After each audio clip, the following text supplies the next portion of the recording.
Hello and welcome back to Best of the West Liberty, where we showcase some of the best projects from West Liberty former broadcasting students and current broadcasting students. I'm Kyle Patrick. And I'm Corey Knollinger. Let's get right into it. We have a piece about West Liberty's annual art festival coming up called MadFest. And it was done by former digital media design student Aaron Allman. Let's take a look.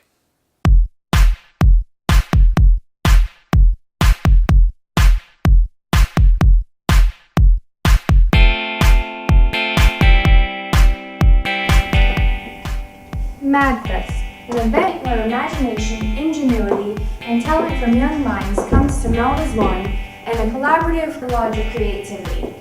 Come with me as we explore and learn just exactly what is inside MadFest. To begin our journey, we will start by having a little sit down with the prime architect and creator of MadFest, Professor James Hazlett. So tell me, what is MadFest? MadFest stands for Media Arts and Design Festival, and it's an annual event where we invite high schoolers and college students to submit entries to a competition, as well as bring people to campus.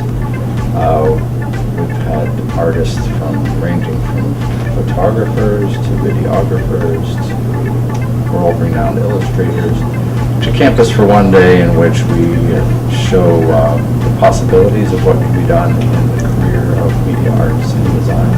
How do you think MadFest benefits or affects individuals and students? I think for them to have a competition, first of all, makes them work harder to try to get their piece as good as possible. To have some recognition for their piece is encouraging. To also have some world-class artists comment and review their work, that's an important thing. I think in general it just adds a different dimension other than just working for a grade. You're working toward competing against your peers in a situation where professionals will be reviewing your work, and that's always beneficial. As we just heard from Professor Hazlett, MadFest benefits students a great deal. Now let's go to Avery Drake, who first entered MadFest during his high school years, as he tells us just how exactly MadFest has benefited him. How did you first get involved in all this MadFest business? My first experience with MadFest was when I was in high school, when I entered it in the 2013 MadFest. And I entered 2 animations in there, and I won both honorable mention for an animation and the winner for an animation. And I was able to win the best at a show for a free iPad mini, so that was good. Do you think it has impacted your life, maybe changed how you see things about art? Oh, definitely. I mean, you would see like the other contestants' art, and you think, wow, that's really cool. Maybe I can do a little better with mine whenever I get to West Lib. That's what I was thinking when I was entering in MadFest. Now let's go talk to this year's MadFest participant, digital media designer Caitlin Ward, about her insight on MadFest and how she believes it will better her outside of school. So tell me, what are your feelings about MadFest? It's a good experience for young artists who wish to enhance their talents further in the field of art. Do you think MadFest, being a student from West Liberty University, has opened any doors to your future outside of college? It gives me valuable insight to what the real world looks for as an artist. It's not just doodles on paper. You know, you could go out and design the next Apple project or the next cover for NSYNC, should they still be together. According to Caitlin Ward, the activities of MadFest have opened a new realm of possibilities for her future. Well, ladies and gentlemen, I hope you enjoyed our little venture through this event we know as MadFest. And I also hope you enjoyed our time together. This is Kendra Parsons, signing off.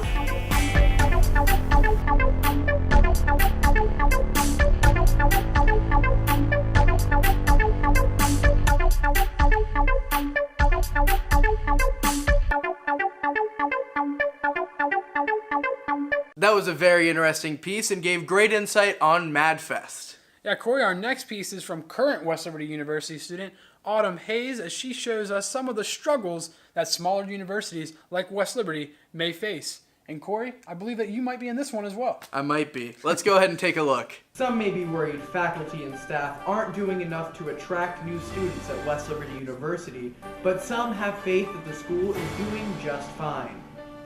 West Liberty University is well known for being a small university. A small university has fewer than 5,000 students. West Liberty University currently has 2,124 students enrolled.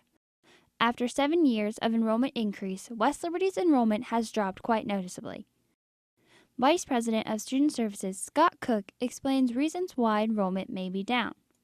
There are a lot of factors that impact our enrollment.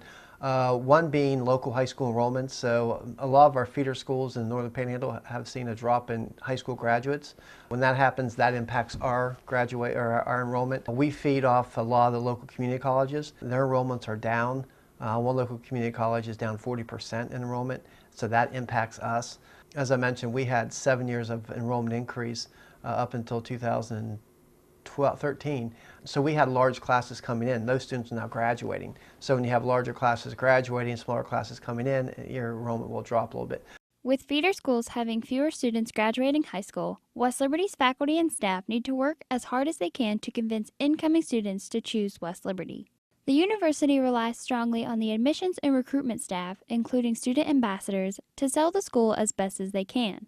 Director of Admissions and Recruitment, Brenda King, gives her opinion on what she thinks is the key to getting more students to come to West Liberty. One of our goals in admissions and recruiting is to get the students to come to campus, and you'll see events. We have personal visits, we have black and gold days, we have open houses, and it's all to showcase what we have. You know, we have ambassador program here, which I'm very, very proud of, and those are students that actually give the tours, and they're trained on what to show and how to do it, but they're very honest and open, and they love West Liberty, and I think when our visitors come here, they see that, and I think that that's critical. Events like Black and Gold Days give incoming freshmen the perfect opportunity to see all the great things West Liberty has to offer. Staff and faculty at West Liberty make sure new students will feel at home on campus. Freshman broadcasting major Kyle Patrick explains why he chose West Liberty and how they made him feel comfortable with his choice. I remember, being in high school, West Liberty was, I think, the only school that really ever talked to me in person at high school, which really helped out a lot. It made me, feel like, it was close to home, and I was going to some place where people were going to care, and that I was going to get a lot of help if I needed it, and that was true when I came up here. Everybody's very helpful, and just keep what they're doing. I think West Liberty does a great job bringing in incoming freshmen. Although West Liberty's enrollment is down, they have some of the best staff and faculty members. The enrollment decrease is not necessarily the university's fault, but with feeder schools having decreased numbers in graduates, it has taken its toll on West Liberty. The faculty and staff will continue to be friendly and welcoming to all incoming students. Student ambassadors will also help by showing their love for West Liberty. They are here to show off West Liberty's full potential. Students love their school and will remain faithful that administration will increase enrollment numbers. Whether or not enrollment will go up or down, West Liberty University faculty and staff are doing the best they can to make sure enrollment stays up, and students have full faith in the college. That was a great piece, and it's great to see West Liberty bounce back from some of the adversity it's faced in recent years.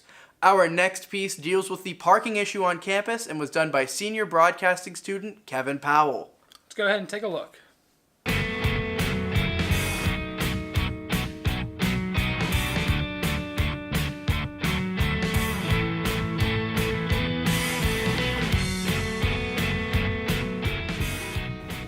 West Liberty University, parking has been a major issue in recent months due to an increase in enrollment of students and no further parking being built. I set out to find more about this issue.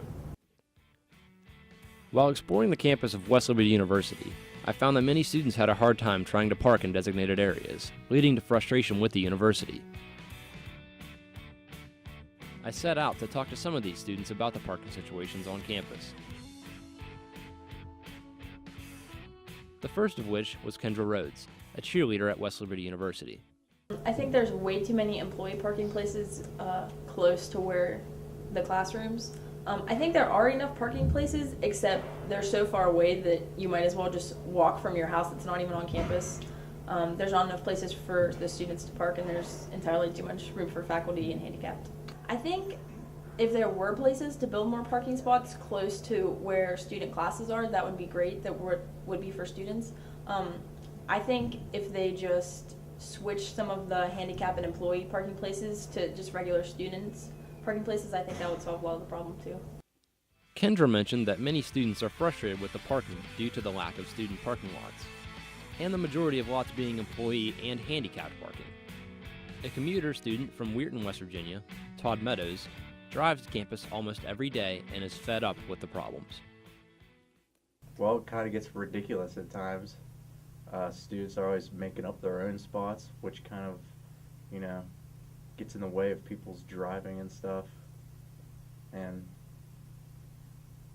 it's like you have to get up here as early as you can to get a parking spot, and then when you do get here, they're all taken. Some days are worse than others. Some days are worse than others, Todd says. While walking around the campus, I noticed that these students were right. Most of the parking spots closest to major buildings are all visitor, employee, or handicap parking. This left me wondering, how do students who live on campus feel about this? I visited Christ Hall and met with Kevin Powell, who shared his frustrations. As a student, I do get frustrated trying to park on campus sometimes, because even trying to get into the building that I live in, sometimes I have to park in a totally different parking lot. There is definitely a major theme among the parking problems students face. Most lots closest to buildings are not student lots, and this sometimes makes students who might be late to class park in a visitor, employee, or other non-student parking lot. This leads to parking citations from campus police, which only angers students even further. In all, it seems that no student has been excluded from the parking problems here at West Liberty. And until the university builds more parking lots, it seems we will continue to face these issues. Reporting from West Liberty, I'm Jacob Wood. Corey, that certainly was a very insightful piece. Yes, it was, but that's all we have for right now. We're going to take a quick break, and we'll be right back with Best of the West, Liberty. Have you been to the Media Arts Center? It's a state-of-the-art facility featuring a television control room, a suite of editing computers, and some of the most comfortable chairs on campus. We're not kidding. You will fall asleep in these chairs. When you sit down, the only word that comes to mind is comfort.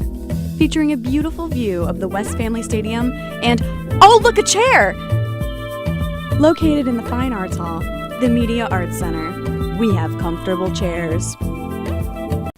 The Middle Grave Creek Church is a nonprofit organization. The church and its members help the community through multiple outreach projects each year.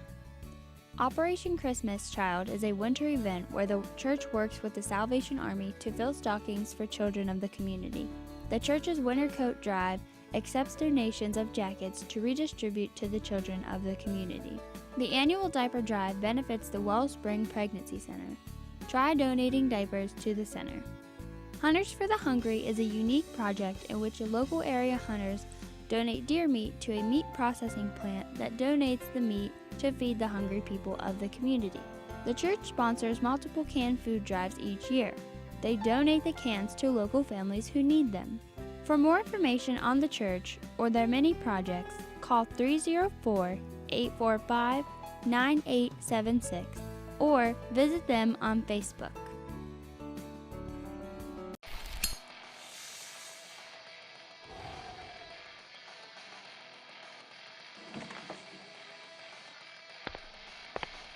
Hey. You know smoking's not cool, right? Smoking is very dangerous and is a major cause for many illnesses such as cancer and heart disease. That cigarette you're holding in your hand can cause your lungs to slowly deteriorate. You're not alone. Almost 60,000 Americans are smokers. 20% of those people are in their teenage years just like you. Cigarettes can take over you really quickly and control your feelings and relationships. Trust me, I'm a puppet. I can't even control myself. So let me ask you, is a cigarette controlling you? Or are you controlling yourself? Think about it. You can quit.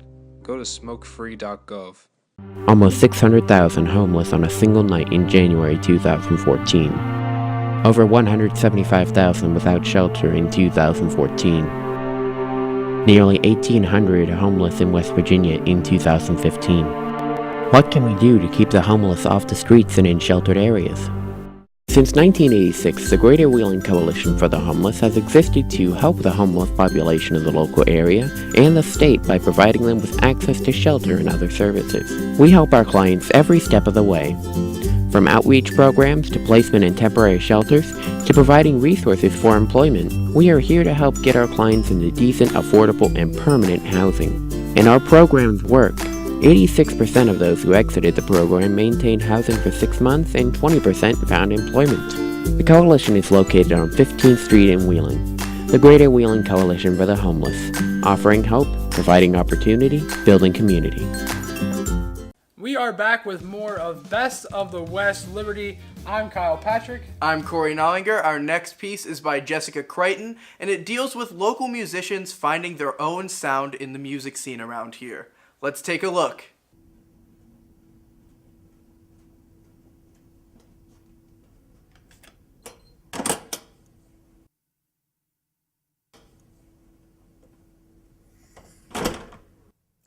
West Liberty University.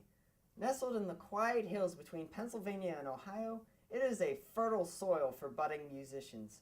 Starting through Brad Paisley, who donated the funds to the studio through his charitable efforts. Today, we will be highlighting the stories of the community of musicians found here on the hilltop through a series of quick-minute interviews called What's Your Musical Journey? First, we will be highlighting the story of independent singer-songwriter Tyler Rogers, who is here on his musical journey up here. Here is his story. How would you describe getting started on your musical journey? Right. Well, I think whenever I really started out, I just wanted to learn how to play like songs that on CDs. So that was, I would just have like these short-term goals, and then like my other term goal was just to have a band or perform live and really like write my own songs is like another goal. So it really built on itself over time. And I think got to a point where I was like, man, I really feel like this is what I want and this is what I'm about. So, what advice would you have to the young aspiring songwriter? Be involved with everything musical. Just get guitar lessons, take every music class you can, take music theory. I know like a lot of artists, professional artists over here, they don't know any music theory, but it's still good to be involved with that. Or like know the science of, kind of music and how it really works. Do your research, buy some books, look on the internet, go after it in every way. You just gotta believe in yourself. That's what it really boils down to. It's like you gotta like find that the guts and the self-being in you. If you want to produce music, you're going to need to have someone who knows how to work the controls behind the studio. So we have a person who can do that, our resident producer, Brandon Anderson. How would you describe your musical journey? How did you get started? What inspired you to become who you are today? What inspired me to be the producer that I am today, I always had like a thing for music, even when I was younger. So when I started learning how to like basically make beats and make instrumentals, I really like got into it. And it wasn't like a certain person that got me into it. Like I think it was just something that like I had in me and I just never realized it. Right. And then whenever I finally started getting into it, I really just like it completely took me over. Like it just bam, and I was in it. So now I'm really happy where I'm at. Who have you met? Have you met like friends through your music? I met so many people in music. One of my best friends is Tyler Rogers, and I met him through music. Right. So I met him at an open mic. So there's been so many great experiences that I have, and I just want to continue to have more. Finally, we have for you today on our program an aspiring classical singer, Aaron Misaka. Hello, Aaron. Here on our video segment, we are talking about what's your musical journey. So I want to ask you the question, how did you get started wanting to be a classical musician, specifically a singer? When I was really little, my mom would play classical music to try to get me to go to sleep. But usually when she shut the door, I would kind of stay awake and dance around and sing to it.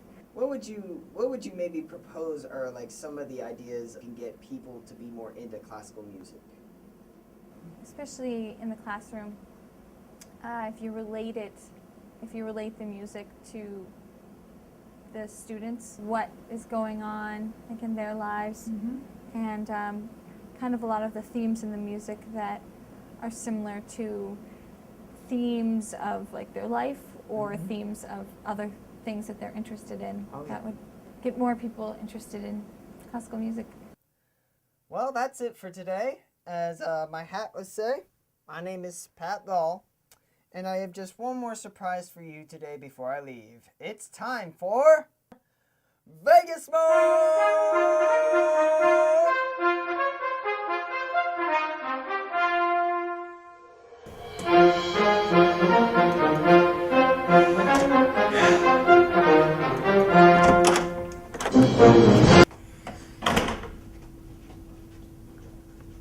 Corey, it certainly is really great to see West Liberty University students on the rise. It is. It definitely is. But our next piece may be a little scary for you, Kyle, because it deals with the ghost of West Liberty. I don't know if I can handle it, Corey, but let's go ahead and take a look.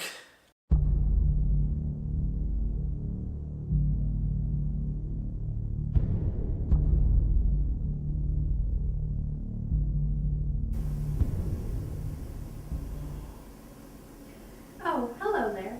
I'm Jessica Goldstein, a student here at West Liberty University, a quiet little campus that houses a huge secret. There's a ghost that wanders these halls, scaring innocent victims in a quest for vengeance. These are the stories of these victims. Victoria Woodburn, a graphic art student, tells her story for the first time since the incident. I swear to God. Okay, so I was in the drawing room, alright, and I was doing some charcoal drawings, you know, of course. And I was like, I got like a bunch of charcoal and in my $500 manicure, like, that's ick. Okay, so I was like, I gotta go to the bathroom, wash my hands. So I went to the bathroom, washed my hands.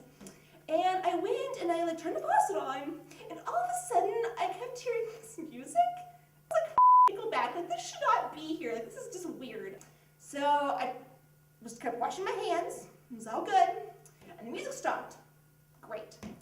And then it comes back on again. And it's like, back, just blew a concert into the bathroom. Like, I don't know what's going on. So I was like, oh, whatever. Like, I'm just totally imagining this. Like, it's fine, whatever. So then, I was about ready to dry my hands. I was about ready.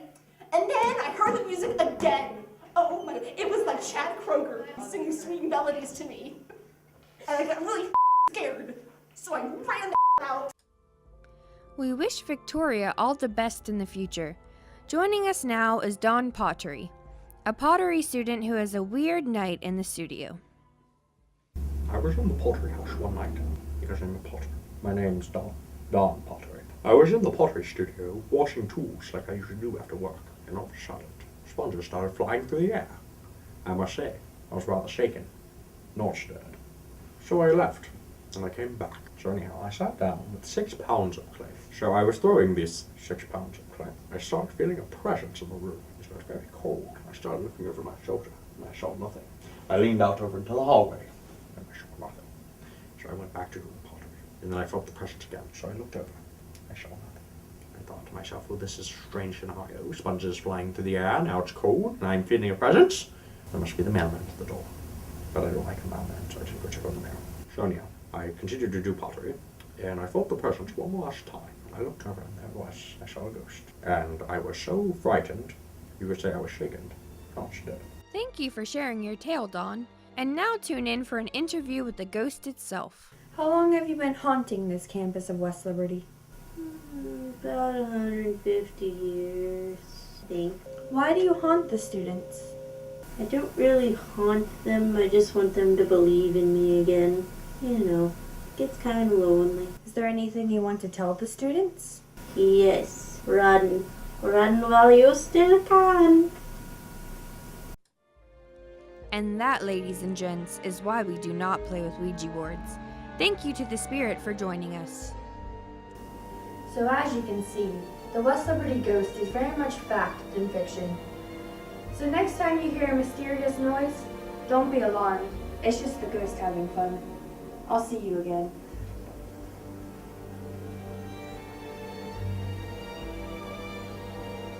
Okay, Corey, that one did scare me just a little bit, but I think this next piece might scare me even more. This next piece is by Miranda Tharp and is about a West Liberty legend. Let's go ahead and take a look. On the campus of West Liberty University, there is a man who intimidates those around him with his mustache, hand of dazzling rings, and vast amount of knowledge. He is the man, the myth, the legend, Chris Lee.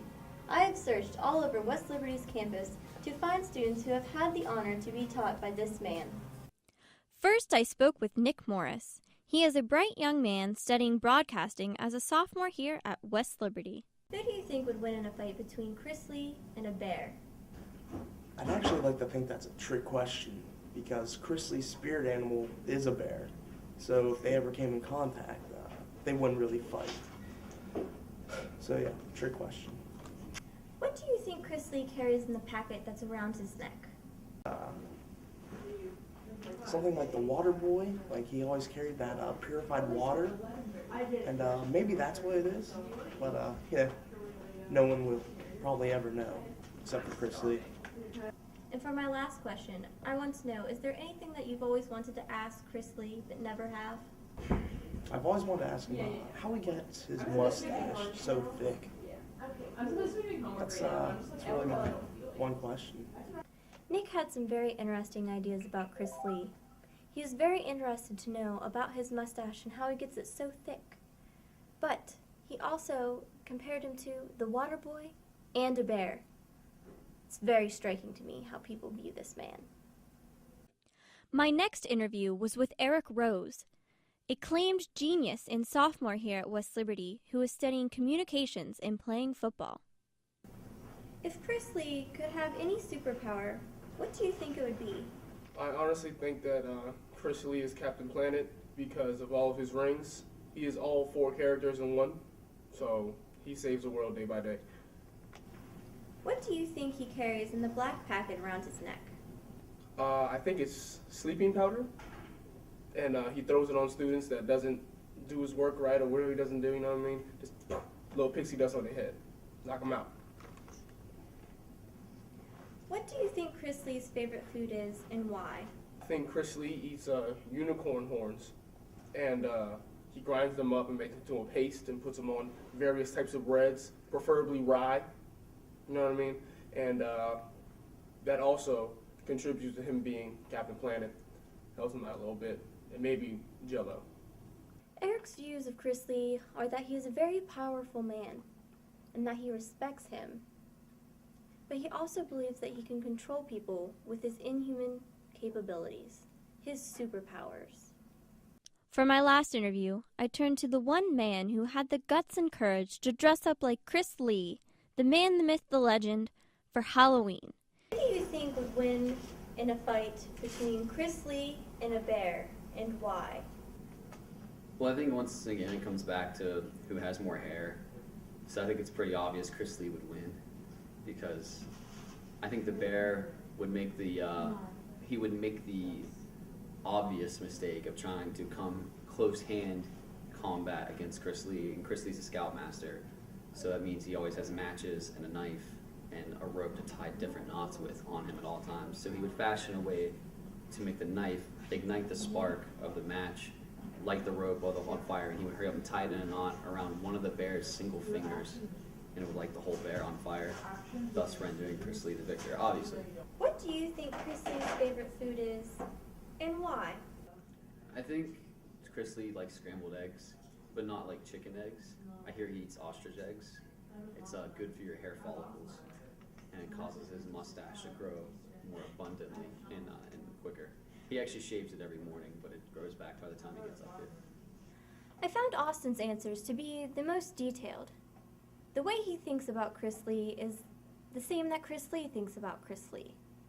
Although, it does make sense that he did dress up like Chris Lee for Halloween, and it really makes you wonder, are they the same person? Maybe Austin is his son? The world may never know. Wow, Corey, that piece certainly was very interesting, and I might be a little bit scared to walk around the Media Arts Center now. But Corey, all those videos and projects right there were definitely Best of the West Liberty. Thank you guys for watching Best of the West Liberty, I'm Corey Knollinger. For Kyle Patrick, signing off. Have a nice night.